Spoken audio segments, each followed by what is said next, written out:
प्रिय दर्शकों, नमस्कार। एक बार फिर से उपस्थित हूँ आप सबके सामने। आज मंगलवार है और आज का कार्यक्रम आप लोगों का पसंदीदा कार्यक्रम जिसे मैं लेकर के आता हूँ। कोरोना के ऊपर मैंने जो प्रतियोगिता और जो लेखों का कार्यक्रम रखा था उसमें से आज ये चौथा लेख है।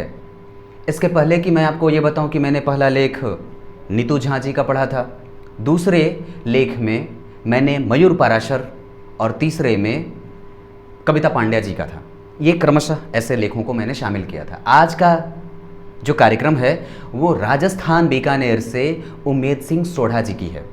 इन्होंने अपनी लिखी लेख मुझे भेजी है। दरअसल एक बात बताऊं तो ये वास्तव में कुछ चीज़ें ऐसी हैं और इस पद्धति से इन्होंने इसे शामिल किया है अपने लेख में कि बड़ी अजीब स्थिति को दिखाने वाली हो जाती हैं। आप बीच से ना जाइएगा, शुरू से लेकर के अंत तक का कार्यक्रम और साक्षी बनिएगा, क्योंकि उम्मेद जी ने जो लिखा है वो वास्तव में दरअसल बहुत ही मार्मिक और बहुत प्रशंसनीय है। आइए शुरू करता हूं। इसे प्रेम के शब्दों में सजाया और ना सजाया जाए तो ज़्यादा बेहतर होगा, क्योंकि ये डंके की चोट पे कही गई बात है जिसे शायद वही समझ सकता है जो प्रकृति के डंडे को भी हासिल करे और उसके प्रेम का भी लाभ उठा ले। आइए शुरू करते हैं आज का कार्यक्रम।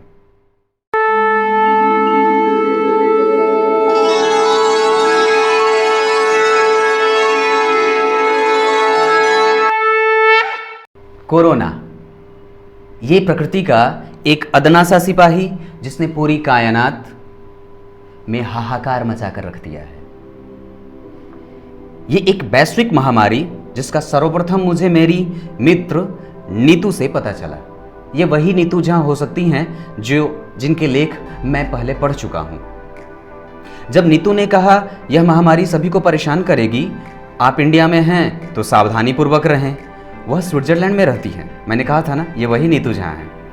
लेकिन मैंने उनकी बात को हवा में उड़ा दिया, जैसा हम भारतीय हमेशा करते आए हैं। यह और तर्क था कि हमें नहीं होता कोरोना वोरोना।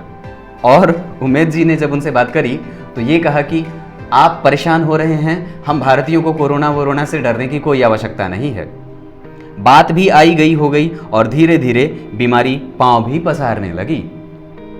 जब इंडिया में दस्तक हुई तो हर किसी के मन में यही ख्याल थे कि अब बीमारी तो अमीरों की है, हम गरीबों को इससे डरने की कोई आवश्यकता ही नहीं है। लेकिन ईश्वर ने कुछ और ही सोच रखा था। जब 22 मार्च को हमारे माननीय प्रधानमंत्री ने एक दिन का कर्फ्यू लगाया और उसका आह्वान किया तो मन में इस बीमारी को लेकर चिंता होने लगी थी। मन डरने लगा था और दरअसल अब प्रकृति के और प्रकृति से लड़ने की रणभेरी बज चुकी थी। सरकारों को अंदेशा हो गया था कि यह तूफान से पहले का सन्नाटा है। फिर अचानक रेलवे बंद कर दी जाती है, जो कि आज तक के इतिहास में शायद ही कभी हुआ हो और शायद कभी ना हुआ हो कि रेलवे को बंद करना पड़ा हो। उसका निर्णय भी क्षणिक भर में ले लिया और अब चिंता बढ़ने लगी सभी सरकारों की। एडवाइजरी का पालन करने लगे बहुत से लोग। अभी भी हंसी ठिठोली भी कर रहे थे। प्रत्येक मनुष्य के लिए यह एक नया अनुभव था जिसका इतिहास बताएगा कुछ ही दिनों में सब बदल गया। घर के आसपास कर्फ्यू लगा दिया गया। जब 25 मार्च को पूरे देश में लॉकडाउन की घोषणा के साथ ही पता चला कि हम बड़े संकट में घिर गए हैं। नाना प्रकार की बातें होने लगी। चाइना पर दोष मढ़े जा रहे थे। पूरा देश एकदम रुकसा गया था और यह बिल्कुल भी सहज नहीं था। लेकिन प्रत्यक्ष था देश के बड़े शहरों में मजदूरों का पलायन, पैदल ही निकलकर अपने घर की तरफ जाना। सरकार के संदेश जितनी सरलता से पहुंचते हैं, काश उतनी सरलता से सुविधाएं एवं सेवाएं भी पहुंच पाती। ऐसा नहीं था। सरकार ऐसा लग रहा था कि हाथ पांव खड़े कर चुकी है और वो सिर्फ इंतजार कर रही है, मूक दर्शक बनी हुई थी। ये स्थितियां हमारे सामने थी। हम सभी लोग इसे टेलीविजन पे आसानी से देखे भी जा रहे थे। अगले ही पल इन्होंने लिखा है, असहायों के तक अपने स्तर पर केंद्र और राज्य सरकारें कदम उठा रही थी। मैं यह सब देख रहा था। फिर कोरोना काल में मैंने लोगों का घटियापन भी देखा। कुछ लोगों का घटियापन सामने आया। इस महामारी के दौर में अनैतिक लाभ कमाने का अवसर हमारे मोहल्ले के लाला ने भी नहीं छोड़ा, और दरअसल प्रत्येक मोहल्ले के लालागिरी करने वाले लोग इस अवसर में अपने हाथ धो लेना चाहते थे। जो अपने धर्म को सर्वोच्च कहने की दुहाइयां देता था। मेरे घर के पास एक बंगाली परिवार जब राशन लेने आया तो मोहल्ले के बनिए ने मजबूरी का फायदा उठाया और मेरे पूछने पर उसने कहा, भाई काला बाजारी का कोई धर्म नहीं होता। अब सोच के देखिए, इंसान ही है और काला बाजारी भी कर रहा है, और इंसान से ही कर रहा है, किसी और से कर लेता क्या फर्क पड़ता है। हम इंसान को ही तो ठगते हैं ना, और होते क्या हैं, खुद इंसान ही होते हैं। अगर ये भी विचार कर लिया जाए तो कई बार हमारी चीजें और हमारी स्थितियां, हमारे मनस्थिति को हम आसानी से बदल सकते हैं कि आखिर ठग भी तो रहे हैं तो किसे, अपनी जाति विशेष को या फिर मानव को। अगले ही पल इन्होंने लिखा है, हरिया रोते हुए बोला, मुझसे रहा नहीं गया। लाला की दुकान पर जाकर मैंने सोचा जब इंसान इतना गिर जाता है तो उसे उठाना मुश्किल हो जाता है, तो उसे रोकने के लिए कभी कभी खुद को भी गिराना पड़ता है। मन के विरोधाभासों में के भाव रखते हुए बोला, कोरोना काल में कालाबाजारी करके लक्ष्मी एकत्रित करने वाले दीपावली पर कोरोना की फोटो लगाकर उसकी पूजा कर लें। वहां खड़े हैं मोहल्ले के अन्य लोग इशारा समझ गए। यह भी दृश्य इसी काल में सामने आई थी। उम्मेद जी के ये घर के आसपास की बात लगती है। इसी काल में लोग धार्मिक भी हुए। कुछ पुरानी यादें सरकार ने ताजा कर दी कि दूरदर्शन पर रामायण का प्रसारण भी शुरू कर दिया, और एक मधुर स्मरण जो पहले हुआ करता था वो रामायण देखने के लिए, जिसको देखने के लिए सड़कों पर सन्नाटे पसर जाते थे। अब सड़कों पर सन्नाटा था, इसलिए रामायण देखी जा रही है कि लोग सड़कों पे अगर नहीं हैं तो घर में ही सही और रामायण ही सही। अगले ही पल में इन्होंने लिखा है, बड़े ध्यान से समझिएगा, बड़ी अजीब बात है।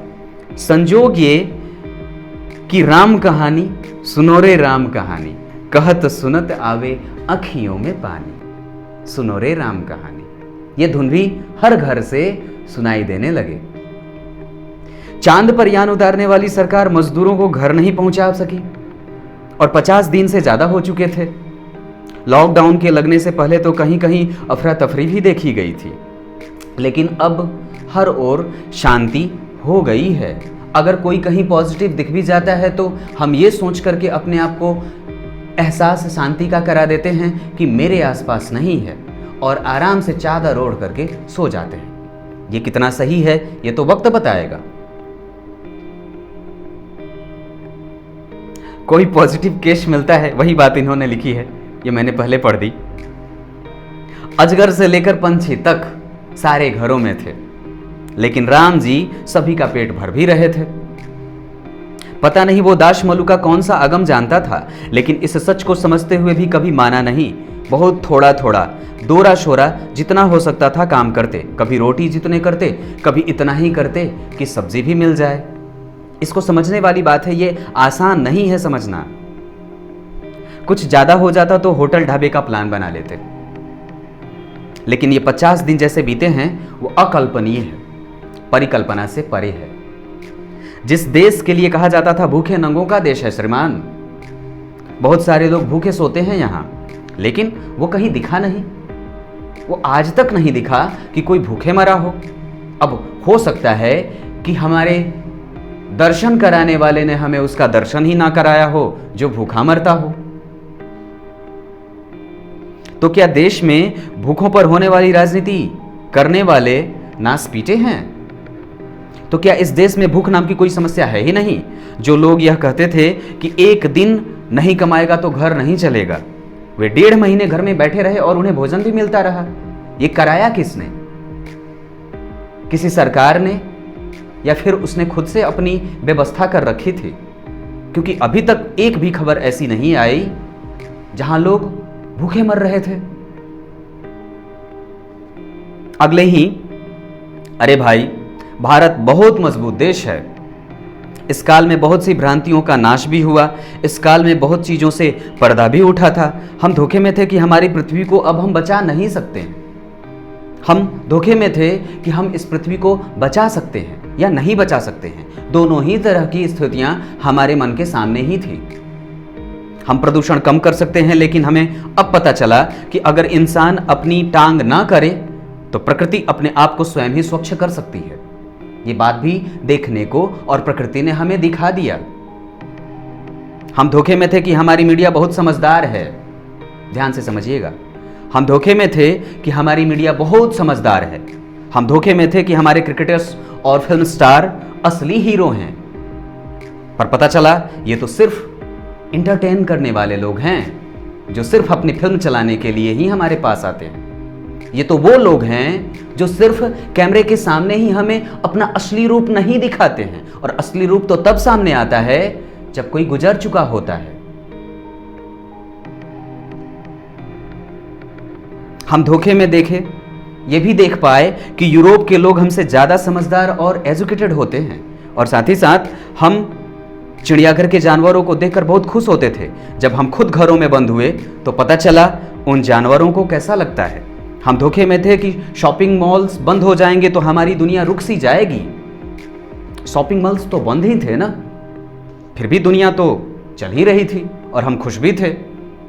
सारी चीजें बिल्कुल पटरी पे ही थी, कुछ भी अव्यवस्थित तो नहीं था। हम सामान्यतया पीछे ही चले गए थे, तो क्या फर्क पड़ता है। प्रकृति अपने आप को फिर से संजोने का काम ही तो कर रही थी, और ये ठीक भी था, क्योंकि हमने उसे बिगाड़ जो दिया था। समय रहते उसे कम से कम प्रकृति ने अपने होने का एहसास तो करा दिया। अगले ही पल में इन्होंने लिखा है कि असल जिंदगी को कोई फर्क नहीं पड़ा। सभी लोग परिवार के साथ समय बिता भी रहे थे, आंगन में बच्चे खेल भी रहे थे और फूल खिल भी रहे थे, नदियां बह भी रही थी, पहले से ज्यादा स्वच्छ। और उन्होंने मुझे लिखा है, मेरा मान बढ़ाया है। नकुल जी, मैंने देखा है इंसान जो नहीं है उस पर ज्यादा रोना रोता है, और जो है उसका आदर नहीं करता है। यहां प्रशंसा पाने के लिए लोगों को मरना पड़ता है। यहां प्रशंसा पाने के लिए लोगों को मरना पड़ता है, और वो भी मौत नहीं, बेमौत। ये समय और ये काल भी हमने इस कोरोना काल में देखा है। ऐसे कई लोग हैं जिनकी प्रशंसा सिर्फ तब हुई है जब वो इस दुनिया में नहीं रहे हैं। अगले ही पल में लिखा है, मुझे याद है जब हम स्कूल की क्लास में थे और जब रिजल्ट आता था तो सभी मित्र बाहर बैठकर सोचते थे 50-55 नंबर आए हैं, उन्हें कोई नहीं देखता, लेकिन जो 40 नंबर छूट गए हैं सिर्फ उन्हीं के सब पीछे पड़े रहते हैं। मतलब सबको 100 में 100 लाने की जरूरत जो थी, सब 100 में 100 ही पाना चाहते थे। हम हमेशा जो भी सिचुएशन में कमी होती है उस पर फोकस करते हैं, बजाय इसके जो अच्छा है उस पर फोकस करें। नकुल जी, लॉकडाउन के बाद यह एहसास जो अभी भी है, मेरे पास गौर से देखूं तो काफी है।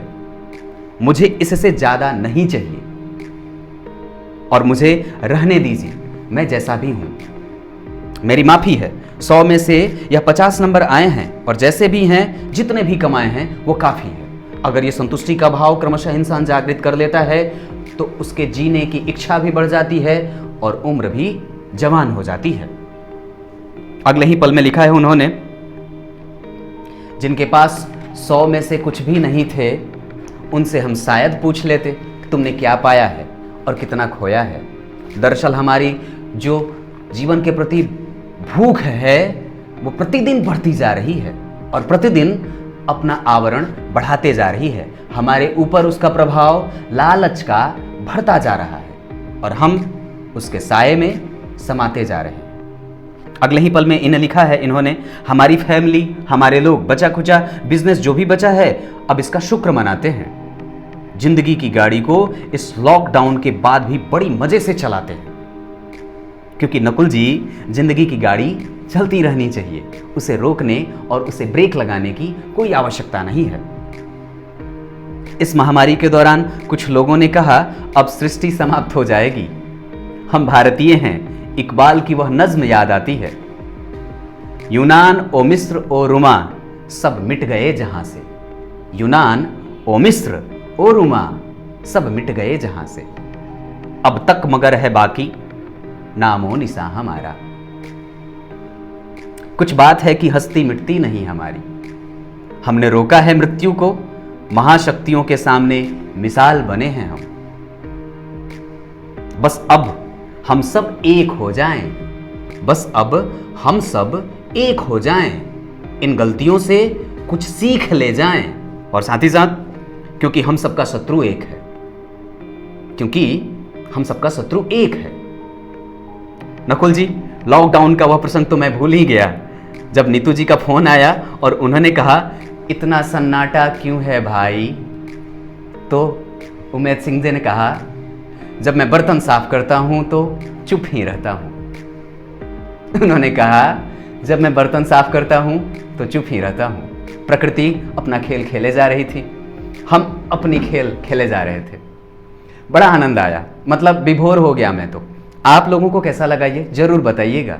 उमेद जी बहुत बहुत धन्यवाद। और आज से पहले भी जो लोगों ने लेख लिखा था उन्हें भी एक बार फिर से बहुत बहुत धन्यवाद देता हूं। मैं एक ऐसा छोटा सा प्राणी जो दरअसल आप लोगों को पता नहीं आप लोग मुझे क्या दे देते हैं। पता है, जब मैं आप लोगों के इस लिखे लेख को प्रस्तुत करने के लिए सामने आता हूं तो एक बार ये अपने आप पे प्रश्न लगाता हूं, क्या मैं इसे अच्छे से कर पाऊंगा, क्या मुझसे ये अच्छे से हो पाएगा। फिर सोचता हूं नहीं, आपका प्रेम जो है मेरे साथ, मेरे पीछे मेरी परछाई बन के खड़ा है, वो जरूर मेरा साथ देगा। जरूर बताइएगा कैसा लगा। मैंने इसे 100% अपना देने का प्रयास किया है आप लोगों को। फिर भी अगर कोई कमी हो तो उसे देखने का प्रयास मत करिएगा। तब तक के लिए इजाजत दीजिए, कल एक बार फिर से उपस्थित होंगे आप सबके सामने। तब तक के लिए नमस्कार।